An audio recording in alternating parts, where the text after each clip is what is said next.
hinihintay kong kumulo yung kore. And then, nagpapakulo po kasi ako ng tubig para makainom na ako ng apple cider vinegar.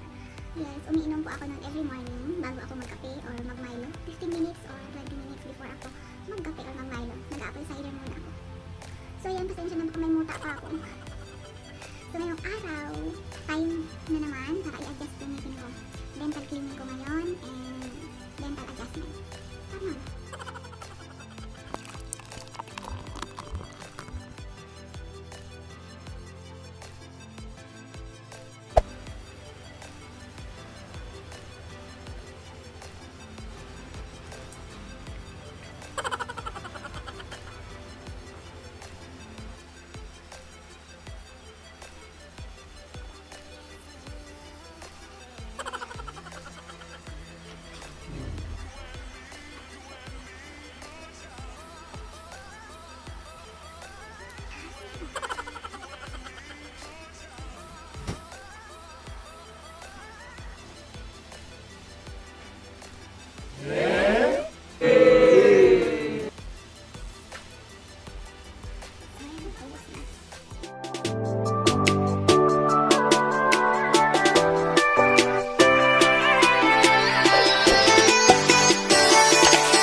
Once again, it's me, Myra, and welcome to our channel.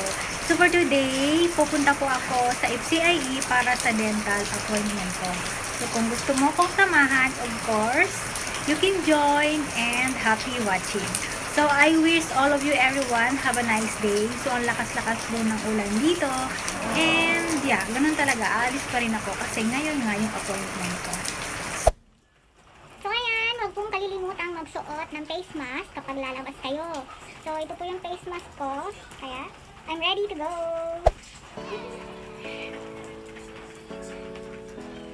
Alis na ako, ma. Walang pa yung mama ko. Tayo muna bago umalis. Ay, ano kayo kumatawag ng tayo?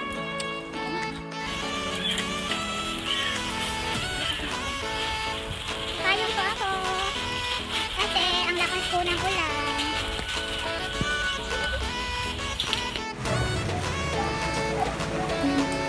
Medyo ma-shaky yung kamay ko. Pasensya na po. Kasi hindi ko gamit yung tripod. Ano lang, hinahawakan ko lang yung phone ko.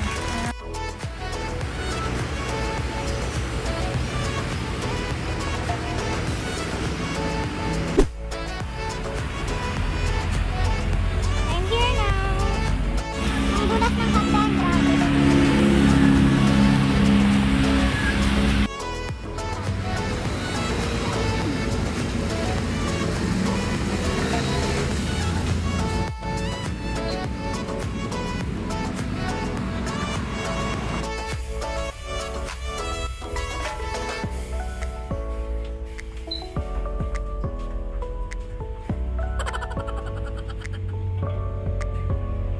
So I'm here right now.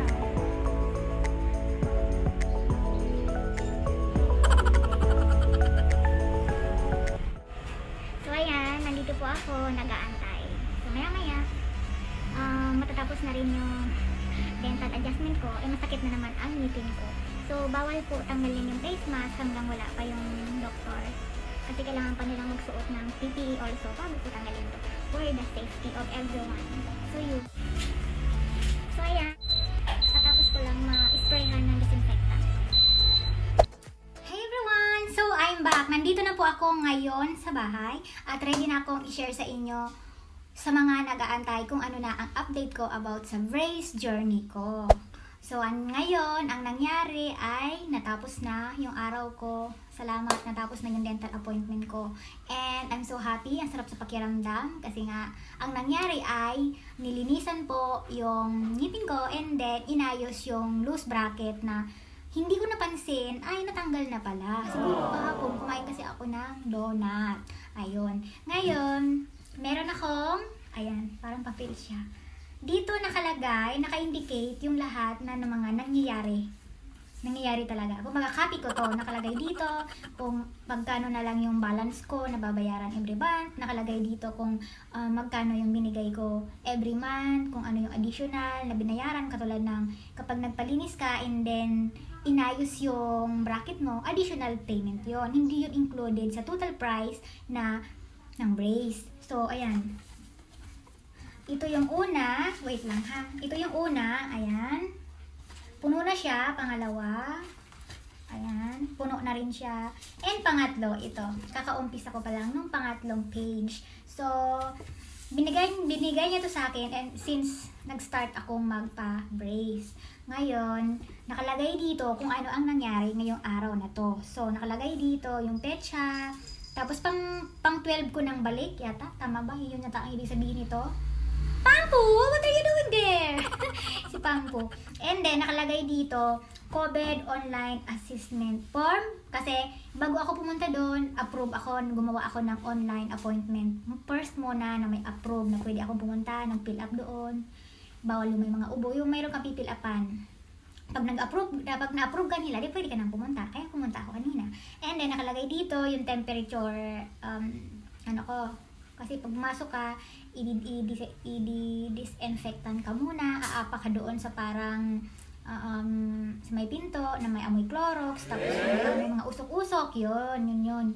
Tapos 36.5 lang ako, tapos kung ano yung ginawa ngayong araw na to. So ang ginawa nga, gaya ng sabi ko, nilinisan yung ngipin ko and then inayos yung loose bracket doon sa ngipin ko. So yun ang nangyari ngayong araw na to. So kung itatanong mo na may bayad yung cleaning and then yung loose bracket, of course meron. Gaya na sabi ko, magkaiba sila. So ayan, may bayad po ang pagpapalinis ng ngipin. Magkano? Ang nakalagay dito ay 700. Yung linis lang yun ha, deep scaling. Tama ba? Oo. Tapos, yung inayos niya, yung loose bracket ko, 300. Tumaas na ngayon kasi nga dati, yung linis ay 600 lang and then naging ngayon 700 kasi understandable naman yun kasi nga 'di ba marami silang equipment na pinag-implement ngayon, may pausok-usok na disinfectant, may patodo hand sanitizer, tapos yung foot socks and then yung parang Clorox doon sa may pintuan. Kaya syempre okay lang yun kasi ginawa nilang yun para sa safety ng lahat. And then yun, medyo masakit kasi nga ilang buwan din na hindi nalinisan yung ngipin ko, siguro 4 to 5 months kasi nung napunta nga ako ng Malaysia. And then nakakakiliti bandang doon sa may dulo kasi nga kapag hindi ka sanay talagang uncomfortable siya, pero okay lang naman, tolerable naman yung sakit. Tapos nagpalit siya ng wire doon sa baba, which is mahigpit na siya ngayon. And then, continuous pa rin yung paglagay ko ng elastic band sa taas. Dito sa may Diba ang ganda ng organizing ko para sa dental. Ayan, ito yung elastic band na nilalagay ko sa taas. 3x16. Yun, elastic. So, nilalagay lang dito each side sa taas. Sa baba, wala pa. Soon, meron ako sa baba. Uncomfy daw kapag yung elastic ay nasa baba na kaysa sa taas. So, hindi ko pa nararanasan. Pero, nag-worry ako kasi ang sabi nila, daw, ang hirap maglagay. Well, wala, ganun talaga, diba? So, yun lang naman ang nangyari. May balance pa ako, pero konti na lang. Kasi nga, naging maayos yung bayad ko dati. Nag-down ako ng malaki. Kaya ngayon, ang bayad ko every month, 1,000 na lang. Para matapos ko na siya. Konti na lang. Kaya, hindi na ako nag-worry. So, yun. Kung may katanungan ka about sa brace, mag-comment ka lang down below and sasagutin po kita. So, yun. Tapos, dumaan ako sa Jollibee. Tapos, bumili ako ng burger. Yan, 35 lang. Single burger lang binili ko. And of course, yung favorite ko na peach mango. Bumili ako ng peach mango. 3 piraso. 80 pesos. And, ano pa ba? Egg pie! Yung egg pie, favorite po ito ng anak ko. So, yung brace ko, hindi siya masakit. Ha? Nararamdaman ko lang na tight siya sa taas and sa lower bottom. Normal lang yon. Pero hindi na siya masakit. So, syempre, aware pa rin ako sa mga kakainin ko. Tikman ko nga to. Kapag matigas ang mga kakainin ko, hindi ako makaganito. Ayan. Pag mga malambot, katulad nito, okay lang. Kapag matigas, hihiwain ko muna siya ng kutsilyo or ng tinidor bago ko kainin. O kaya kakamayin ko na hihimayin ang fried chicken or whatever pa na basta matigas or mga elasticity na pagkain. Yung hindi pwedeng todo kagat kasi nag-iingat. Kasi kapag natanggalan ka o nag-lose yun, di 300. Yun, sayang mo. Kaya ganun. Ingat lang. So nga lang, kapag may brace ka, normal po yun na kailangang lagi kang may dalang mouthwash.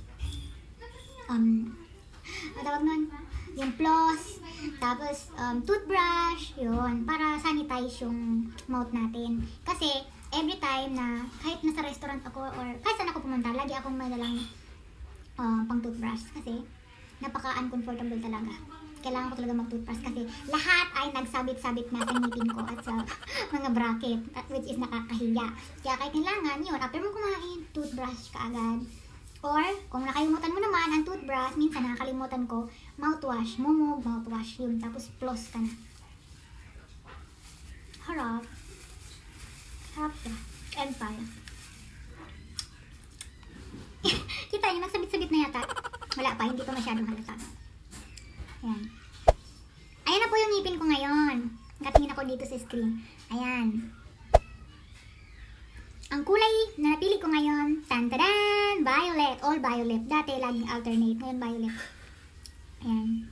Huwag kayong pipili ng yellow kasi magiging more yellowish yung ngipin mo. Ako gusto ko green, orange, black, violet, pink. Yan, ang favorite color ko. Or blue, yun. Nilaganda. 2019, regalo sa akin ng boyfriend ko as Valentine's gift. Sabi ko, yun, gusto ko magpa-brace. Ayun. Sabi niya, okay. Ayun. Thank you, Lovey.